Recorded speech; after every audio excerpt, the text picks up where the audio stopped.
the only real money on the earth is gold. 10 years and 10,000 hours. The system works. Steph and Arnie works. We're all proven. What's not proven is you. And you gotta respect the grind. Welcome to Respect the Grind with Steph and Arnie. And some people say Bitcoins are valuable. Bitcoin is not even an asset. It's not a store of value. It doesn't transfer value well. It's not an asset.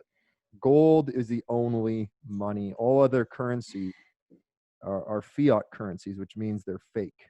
They're printed. So I think a big key with being a real estate investor or someone who wants to get wealthy and rich in their life is to understand what money is. Because when you understand money and you understand what money is and the fact that, fiat currency always collapses and goes to zero at some point, it always becomes worthless. And we're starting to see that in the United States where quantitative easing is taking place. They're printing $1 trillion a day. What that's going to do is smash the remainder of the middle class because the inflation is going to go up. And I was saying to my mom the other day, I used to buy a cheeseburger in grade 8 at McDonald's for 39 cents. And then today it's $2.29 for the same cheeseburger. Right. So that's 15-year time frame, 20-year time frame, 600% increase in cheeseburger prices. And then you look at the house I grew up in was $150,000 in the 90s. My parents paid for it. Today it's worth $650,000. So that same house, they don't live there anymore. They divorced. They sold it for $230,000. That same house is worth $650,000. So the house went up 400 to 600% as well. So, the thing you have to ask yourself is, did the house get 600% better? No. Is the cheeseburger 600% better? No.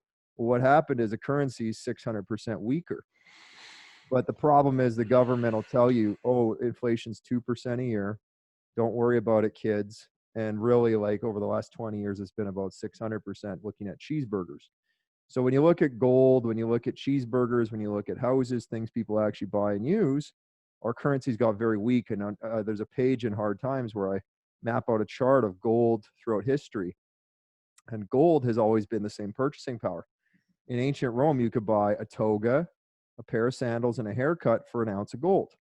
Today, you can buy a finely tailored suit, a fine pair of shoes, and a haircut as a businessman for an ounce of gold at the mall at Harry Rosen, a nice, good suit, not a shitty suit.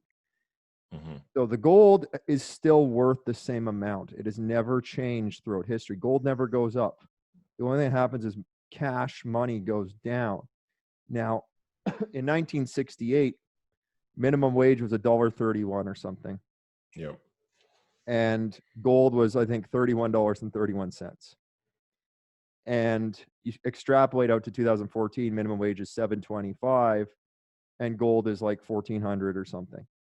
Now, when you do the math and you convert those values, today's minimum wage, if it was 1968, should be $103,000 US.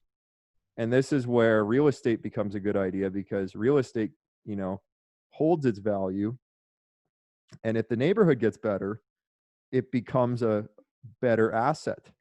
I think Canada's turned their printing presses on for the first time, correct? So they're going to be pretty much doing the same thing.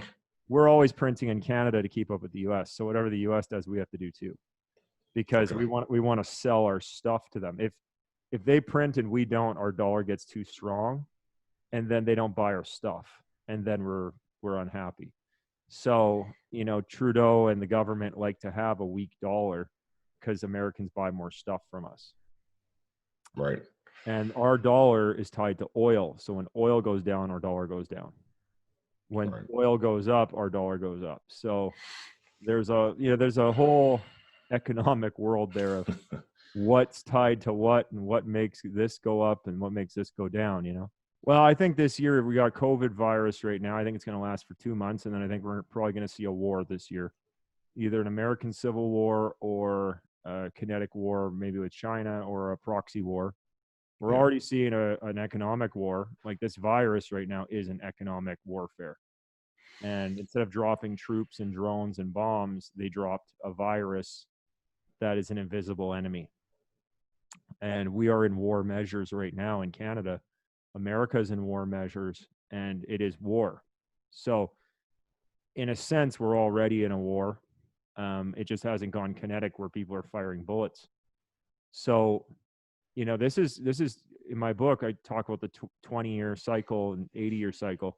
We're going to have 80 years of hard times here, Gary. And so what that means, you're predicting that long?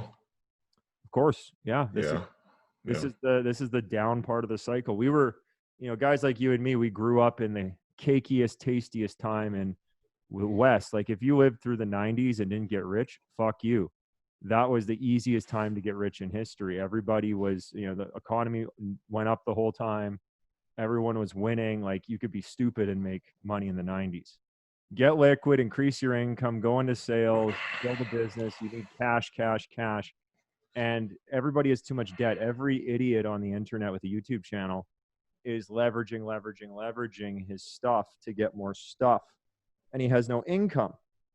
So right now, if you have no income and a bunch of debt and a bunch of assets that are screwed up, like, dude, I did 4 roofs in the last 5 months. And I just had to pull the money out of my account, my flush cash account that, is my business, and pay it. Because that's what it is. You got 4 smashed up roofs.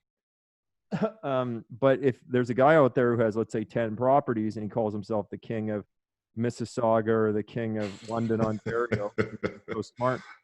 And then, a crisis hits him. He's screwed. He's over leveraged. He has no income. He has no proper business to support those assets. And I think you're going to see a lot of guys like that go down. Respect the grind. Welcome to Respect the Grind with Steph and Arnie.